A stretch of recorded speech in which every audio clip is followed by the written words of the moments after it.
Primeira carta de Paulo à igreja dos Coríntios, capítulo 15. Hoje nós iremos falar sobre a nossa grande esperança. Amém. Diz assim a palavra do Senhor. Nós vamos ler dos versículos 1 até o 11. Diz assim: Além disso, irmãos, eu vos declaro o evangelho que vos tenho pregado, o qual também recebestes e no qual também estáis firme, pelo qual também sois salvos, se o guardardes na memória o que eu vos pregueis, se não credes em vão. Porque eu vos entreguei primeiramente o que também recebi, que Cristo morreu por nossos pecados, de acordo com as Escrituras, e que foi sepultado e que ele ressuscitou ao terceiro dia, de acordo com as Escrituras, e que ele foi visto por Cefas e então pelos 12. Após isso, ele foi visto por cerca de 500 irmãos de uma vez, dos quais grande parte permanece até agora, mas alguns já dormem. Após isto, ele foi visto por Tiago, então por todos os apóstolos.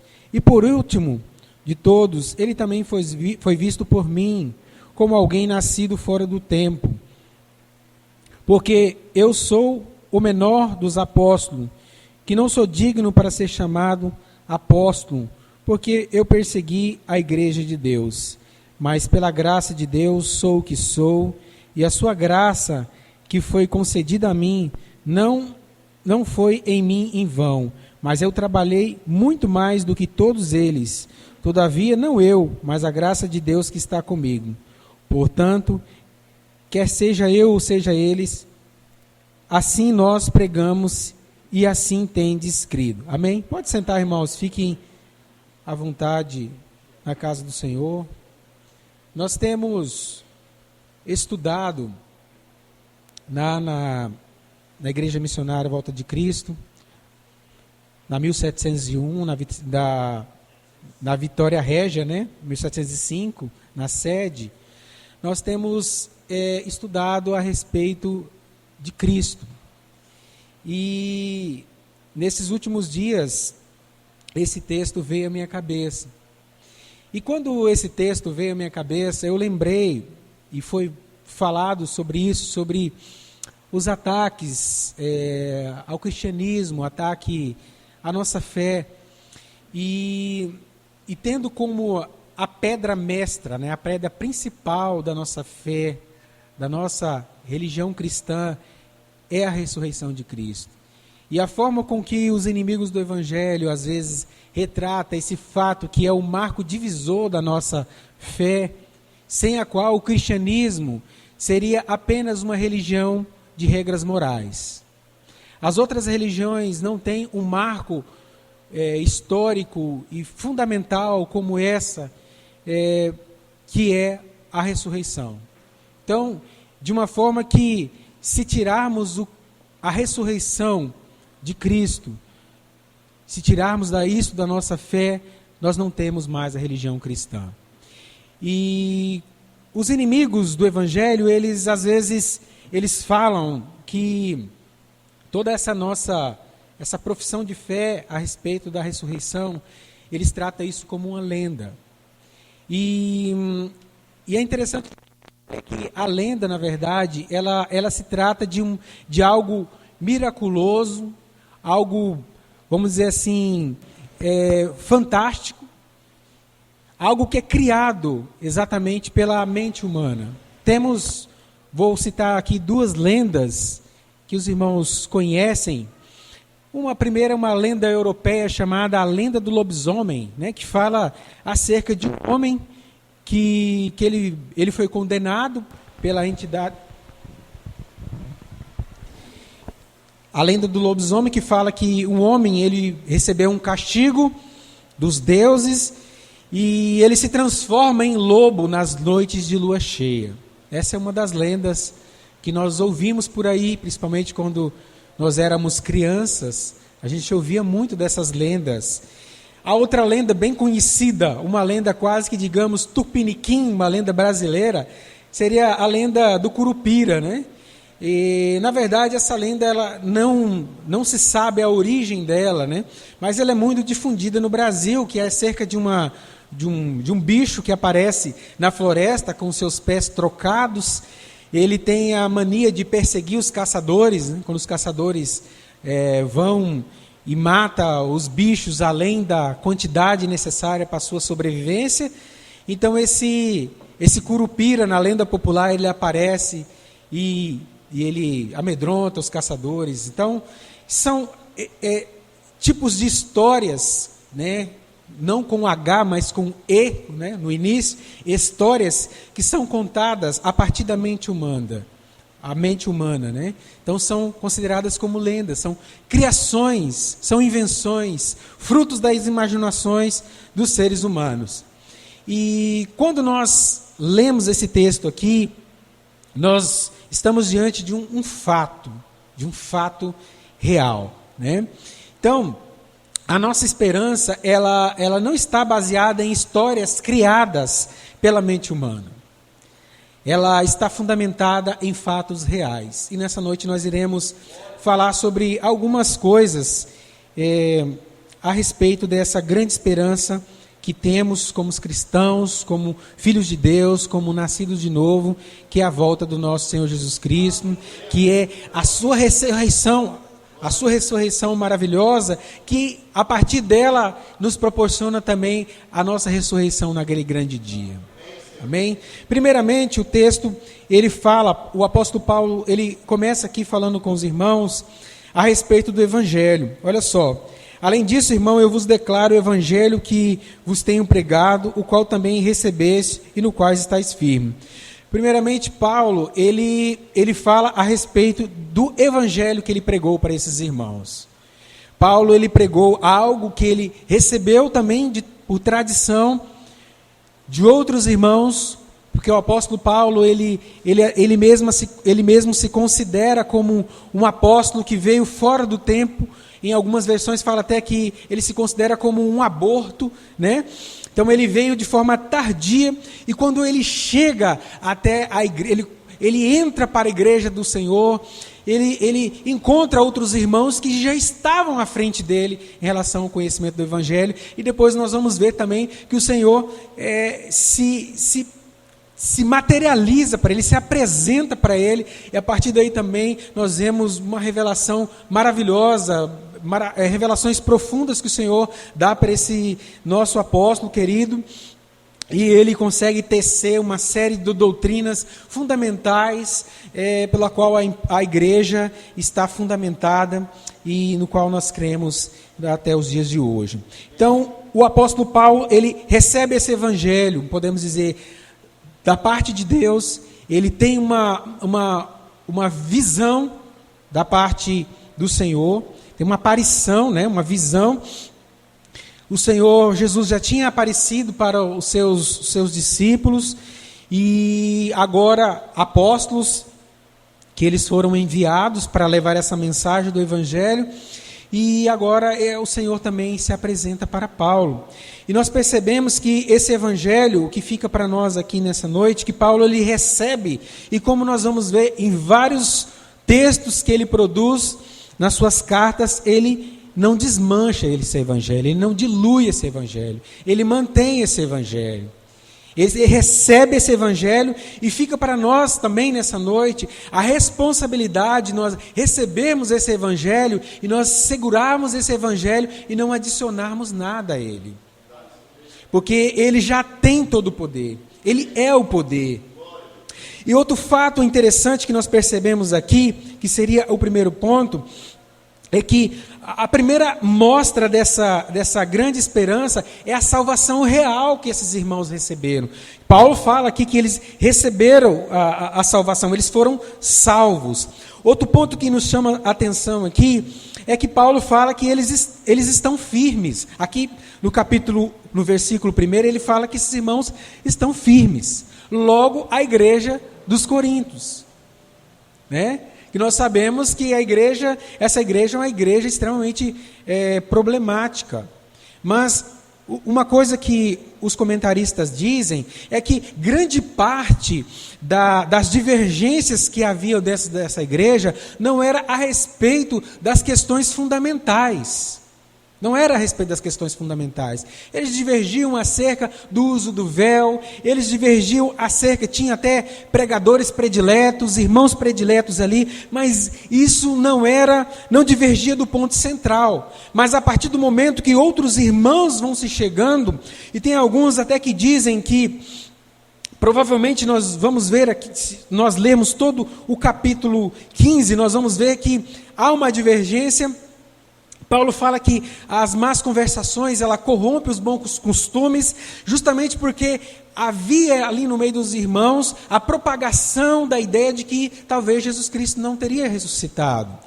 E pode ser que essa ideia tenha sido introduzida por irmãos vindo da seita dos saduceus, porque os saduceus, eles não criam na ressurreição. Então, eles estavam já fermentando essa ideia no meio ali do povo de Deus, e o apóstolo ele vem, porque aí nós temos o ataque a uma doutrina central, a um ponto principal da nossa fé cristã, que é a ressurreição de Cristo. Inclusive, havia uma seita nessa época, seita essa que acreditava, inclusive, que uma seita pagã, que quando uma pessoa morria sem receber o Senhor, o seu parente poderia ir e se batizar em lugar dela, e aí ela recebia uma salvação por procuração. Inclusive Paulo ele fala aqui que inclusive que dá base até para algumas entendimentos errados de algumas heresias modernas, que crê dessa forma, o batismo para os mortos, né? E Paulo ele fala, olha, dessa forma, irmãos corintianos, esses irmãos que estão pregando dessa forma, que crê dessa forma, está até um pouco certo em relação a vocês, porque vocês não creem na ressurreição. Eles creem na ressurreição, mas creem da forma errada. Eles estão crendo que você pode crer no Senhor e batizar por algum ente que morreu sem Cristo e essa pessoa ser adicionada ao reino de Deus. Vamos dizer assim, comparando os dois, até que eles estão um pouco certos, que pelo menos eles creem na ressurreição de Cristo. E aí os mormons, eles pegam essa parte que o apóstolo Paulo fala e eles colocam isso como uma doutrina, de uma forma que você pode, se o seu parente não cristão morrer sem Cristo, você pode se batizar no lugar dele e ele recebe uma salvação por procuração. Então, uma bagunça, e o apóstolo ele vem exatamente para esclarecer isso para essa igreja, porque, como eu falei, trata-se de uma doutrina fundamental. Se nós tirarmos a ressurreição de Cristo, nós perdemos o cristianismo. Então, nós vemos nesse primeiro ponto essa salvação que esses irmãos receberam. E essa salvação era real. Eles experimentaram de Cristo, eles viram o testemunho de vida de outros irmãos que foram adicionados ali naquela igreja, e eles viram que o evangelho ele era poderoso, ele é poderoso e estava transformando a vida deles. E aí o apóstolo fala, olha, vocês lembram daquele evangelho que eu anunciei para vocês? Pois é, esse evangelho ele é poderoso. Esse evangelho, eu preguei ele para vocês e vocês receberam ele. E de uma forma que se vocês não creem nesse evangelho, a fé de vocês é em vão. Se vocês não creem na ressurreição, se vocês não creem nesse evangelho, a fé de vocês é em vão. Inclusive, o apóstolo ele fala aqui nesse mesmo capítulo, agora eu não me recordo o versículo, que ele fala que, de uma forma que, se nós não cremos na ressurreição de Cristo, devemos comer e beber e morrer e curtir a vida, porque não existe mais nada, porque essa é a pedra fundamental. Nós vemos que o Antigo Testamento, ele profetizava a respeito do Salvador. Nós vemos aqui que Paulo, a partir do verso 3, ele fala assim: porque eu vos entreguei primeiramente o que recebi, que Cristo morreu por nossos pecados, de acordo com as Escrituras. Então, essas Escrituras que Paulo tinha, era o Antigo Testamento. Às vezes a gente tem a mania, pelo menos eu, os irmãos eu acho que não, os irmãos foram ensinados de forma correta, mas antigamente eu pensava que era todo o Novo Testamento, quando o apóstolo estava falando aqui. Mas quando nós vamos ver, seria quase que um anacronismo, né? Porque não tem como. Os escritos que eles tinham na época eram o Antigo Testamento. Nós somos privilegiados que nós temos toda a Escritura, mas eles tinham parte, né? Mas ali já era o suficiente, já tinha todos os relatos suficientes para que eles pudessem crer no Evangelho, no Cristo que viria, no seu suplício, na sua morte e na sua ressurreição. E nós vemos que aqui ele fala, que no versículo 4, e que foi sepultado e que ele ressuscitou ao terceiro dia, de acordo com as Escrituras, né? Cristo morreu pelos nossos pecados, como diz as Escrituras. Sua morte não foi um acidente, como muitos até podem imaginar. Sua ressurreição ela não foi uma surpresa também. Tudo já estava profetizado. Jesus ressuscitou conforme diz as Escrituras. A ressurreição de Cristo foi um acontecimento histórico, profetizado pelo próprio Deus. As Escrituras, de uma forma que as Escrituras todas, ela aponta para esses fatos. Nós vamos ver, inclusive, alguns textos do Antigo Testamento que fala sobre o ministério e a morte de Jesus. Por exemplo, lá em Zacarias 9:9, diz assim: alegra-te muito, ó filha de Sião, exulta, filha de Jerusalém, eis que vem a ti o teu rei, e ele é justo e traz a salvação, ele é humilde e vem montado sobre um jumento, sobre um jumentinho, filho de uma jumenta. Então, esse texto ele aponta para a vinda do nosso Salvador, ele aponta para o nascimento e para a vinda dele, quando ele chega no início do seu ministério. Nós vemos também no Salmo de número 22, versos 16 a 18, diz assim: pois os cães me rodeiam, um ajuntamento de malfeitores me cercam, traspassando-me as mãos e os pés, posso cortar todos os meus ossos, eles me olham e ficam a mirar-me. Repartam-te entre si as minhas vestes, e sobre a minha túnica lançam sortes. Foi exatamente o que aconteceu com o nosso Senhor Jesus. Então, nós vemos o salmista há um tempo extremamente distante em relação ao nosso Salvador, e ele fala, profetizando a respeito do que aconteceria com Jesus ali na cruz do Calvário. Nós vemos também que em Daniel, capítulo 9, nós vemos ali ele prediz de forma exata a vinda do Messias, né? E a forma que ele seria morto também. Nós vemos também em Isaías capítulo 50, verso 6, nós vemos que os detalhes sobre a surra que Jesus levou. Nós vemos também em Zacarias 12:10, quando ele prediz que Jesus seria traspassado. Então nós vemos uma série de textos da palavra do Senhor que aponta para isso, e todos eles falando de forma maravilhosa da vinda do Messias. Alguns de forma messiânica, profetizando a vinda do Messias, e outros falando de forma muito clara, né, que é o caso de Isaías 53, que fala sobre o servo sofredor, nosso Senhor, a forma que ele veio, não veio de forma que chamasse muita atenção, por uma aparência muito bonita, mas não, ele vem em uma aparência humilde, em que ninguém dava muito crédito para ele, mas ele veio como uma ovelha muda e sofre o castigo que estava destinado para nós, que nós merecíamos, Ele vem e Ele é o Cordeiro de Deus que recebe esse castigo da parte do Senhor e nos dá, a partir daí, a nossa absolvição por meio da sua morte sacrificial. E talvez muitas das pessoas, elas relatam, né, a respeito sobre a ressurreição de Cristo, sobre até duvidam, inclusive, até da vinda do Messias, da existência dele, de forma histórica.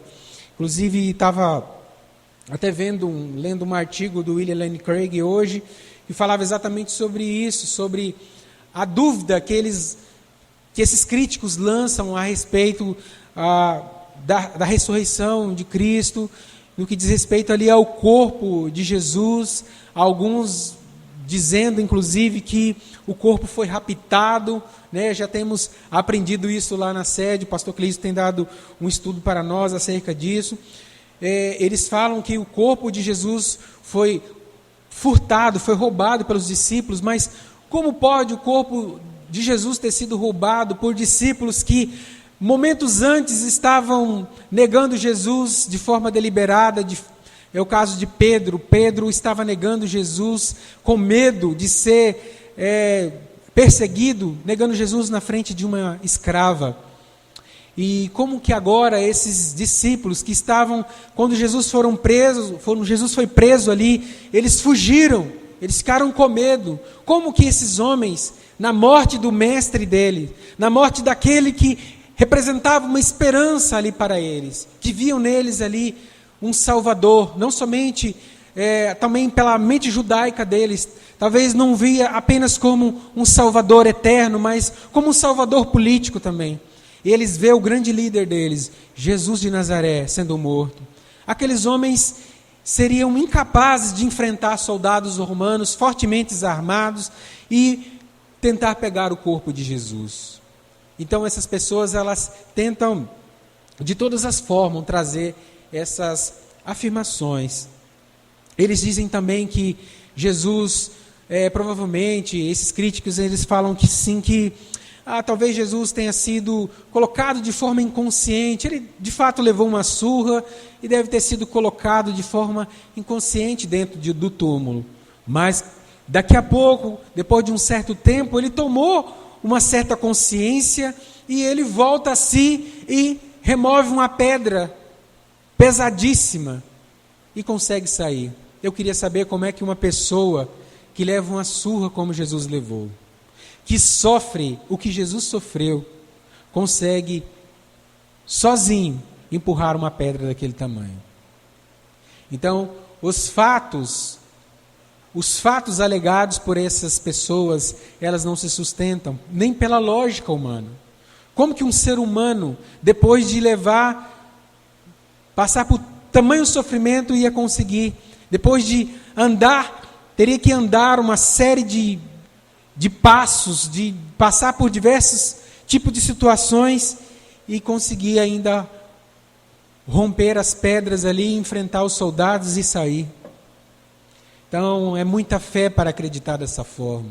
Eu prefiro crer que de forma milagrosa, de forma miraculosa, de forma espantosa, o meu Deus rompeu aquelas sepulturas, pelo próprio poder, pelo seu próprio poder,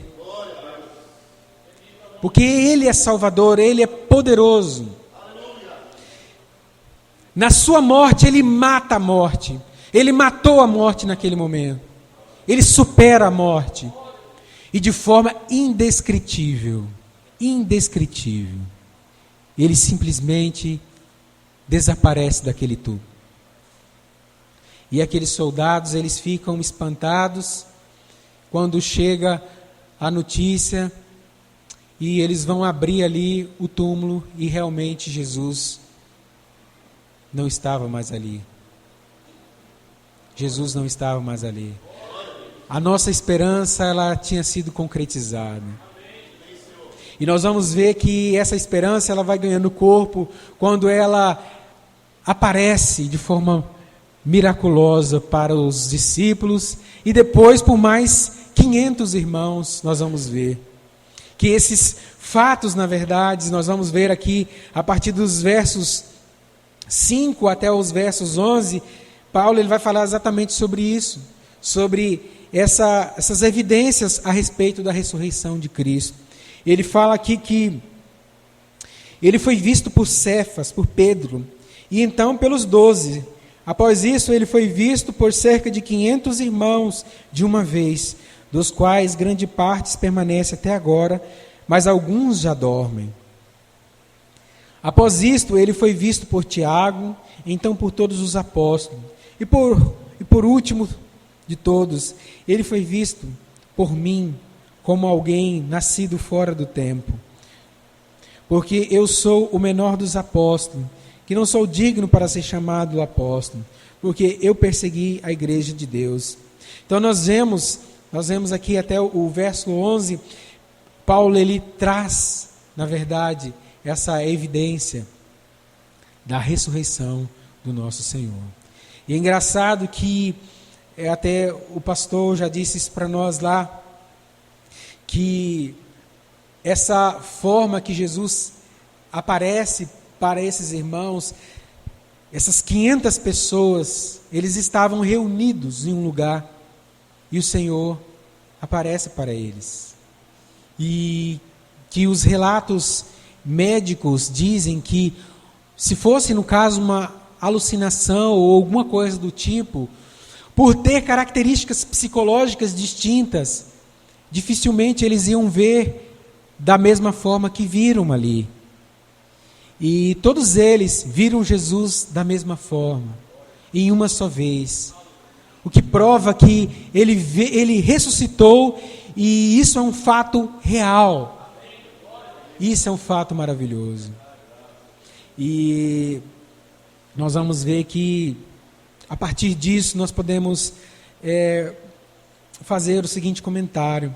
A ressurreição de Cristo ela foi um fato histórico incontroverso, com várias provas incontestáveis, testemunhas, muitas das quais ainda estavam vivas. Foi visto por Pedro, por Tiago e pelos 12. Foi visto por mais de 500 irmãos, e por muitos deles ainda estavam vivos na época de Paulo.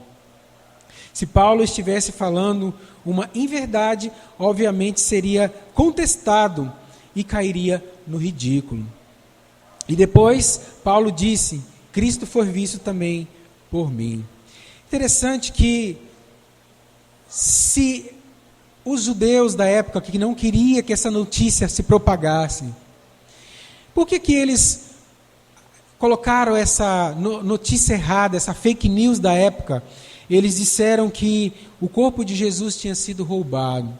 Por que então eles não, se foi roubado, por que eles não conseguiram encontrar? Por que eles não mostraram esse corpo desse líder, grande líder espiritual da época? Por que eles não mostraram esse corpo? Porque se eles mostrassem esse corpo, se de fato fosse verdade isso, a religião cristã simplesmente terminaria ali. Mas o que nós vemos é que, na verdade, eles criaram uma série de argumentação, eles tentaram frear essa notícia de todas as formas. E vemos que isso, de uma forma ou de outra, pela parte de Deus, muitos foram impedidos de conhecer a verdade naquela época. Mas essa mesma verdade que foram impedida para muitos na época, a verdade da ressurreição de Cristo e do Evangelho poderoso de Deus, essa verdade veio até nós e nos alcançou de forma espantosa. Eles tinham muito mais para crer do que nós, mas nós, gentios, que fomos agregados por últimos, fomos agregados depois, nós fomos enxertados. Essa verdade, ela chega até nós pelo vigoroso e poderoso Evangelho. E esse Evangelho quebra o nosso coração duro e nos faz filho de Deus. E aí nós cremos nessa mensagem. Nós cremos nessa ressurreição maravilhosa. A partir disso, a partir desses textos, a partir do que nós vemos aqui nessa noite, nós vemos 10 consequências acerca da ressurreição. A primeira seria um Salvador que jamais pode morrer de novo. Pois sabemos que, tendo sido ressuscitado dos mortos, Cristo não pode morrer outra vez. A morte não tem mais domínio sobre ele. Romanos capítulo 6, versículo 9. Outra consequência que nós temos em relação disso é o nosso arrependimento.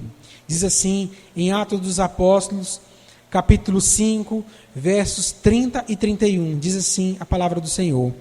O Deus dos nossos antepassados ressuscitou Jesus, a quem os senhores mataram, suspendendo-o no madeiro. Deus o exaltou, colocando-o à sua direita como príncipe e salvador, para dar a Israel, nós somos a Israel de Deus, o arrependimento e perdão de pecados. Então, o arrependimento, nós nos arrependemos por causa disso, porque houve da parte de Deus esse poder maravilhoso, porque Ele também, uma das consequências que nós vamos ver, de número 3, é a regeneração. E essa regeneração ela é gerada pelo Santo Espírito de Deus. Diz assim, 1 Pedro capítulo 1, verso 3, diz assim, conforme a sua grande misericórdia, Ele nos regenerou para uma esperança viva, por meio da ressurreição de Jesus Cristo dentre os mortos. Outra consequência que nós vamos ver é perdão de pecados. Diz assim, 1 Coríntios capítulo 15, verso 17, e se Cristo não ressuscitou, inútil é a fé que vocês têm, e ainda estão em seus pecados. Então, se eles não creem nessa ressurreição, eles ainda estão nos seus pecados. Mas como eles creem na ressurreição, eles têm a perdão, nós temos o perdão dos nossos pecados. A quinta, nós temos o Espírito Santo. Deus ressuscitou este Jesus e todos nós somos testemunha deste fato. Exaltado à direita de Deus, Ele recebeu do Pai o Espírito Santo prometido e derramou o que vocês agora verem e ouvem. Atos capítulo 2, 32 e 33. Outra consequência que nós vamos ter é que não teremos nenhuma condenação sobre os eleitos. Quem os condenará? Foi Cristo Jesus que morreu, e mais, quem o ressuscitou está à direita de Deus e também intercede por nós. Romanos 8 e 34. Temos também de forma maravilhosa a companhia e proteção pessoal de Jesus. E eu estarei sempre com vocês até o fim dos tempos. Mateus capítulo 28, versos 20. Nós temos ainda o oitavo, a prova do julgamento vindouro. Pois Deus estabeleceu um dia em que há de julgar o mundo com justiça por meio do homem que designou, e deu provas disso a todos, ressuscitando-o dentre os mortos. Atos capítulos 17 e 31. Nós vemos a nona consequência, a salvação da futura ira de Deus. Como agora fomos justificados por seu sangue, muito mais ainda seremos salvos da ira por meio dele. Romanos capítulo 5, versos 9. E a décima, a nossa ressurreição dentre os mortos. Porque sabemos que aquele que ressuscitou ao Senhor Jesus dentre os mortos, também nos ressuscitará com Jesus e nos representará com vocês. Isso está em 2 Coríntios capítulo 4, versos 14, em Romanos 6, 4, Romanos 8, 1, 1 Coríntios 6, 14 e 1 Coríntios 15 e 20. Queridos irmãos, para encerrar a nossa mensagem nessa noite, o que fica para nós nessa noite? Primeiro, o evangelho que Paulo recebeu é o evangelho que nós temos que preservar. É o evangelho que salvou os nossos irmãos, os coríntios, e é o evangelho que nós devemos pregar sem nenhum tipo de aditivo. Outra aplicação que fica para nós nessa noite: se Jesus Cristo morreu e ressuscitou, nós temos uma viva esperança de que nós também seremos ressuscitados, receberemos um corpo maravilhoso e viveremos com Ele eternamente.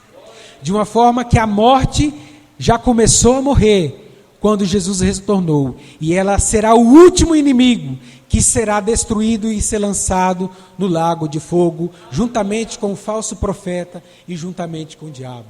Então nós temos que agradecer ao Senhor por esse fato maravilhoso, por essa ressurreição maravilhosa, de uma forma que nós temos motivos de sobra para crermos, para termos uma vida diferente, para andarmos com confiança, porque a nossa religião não é baseada apenas em uma religião de moral. Ela também fala a respeito da ética moral, mas ela é muito mais do que isso, pois ela fala de uma viva esperança, ela fala de uma salvação maravilhosa, ela fala a respeito de um céu, ela fala a respeito de um julgamento futuro, ela fala a respeito de um Deus poderoso, vigoroso e vingador, que virá e colocará os seus pés na cabeça de todos os seus inimigos e os lançará no inferno, no lago de fogo, e perecerão eternamente. Nos coloquemos de pé e agradecemos ao Senhor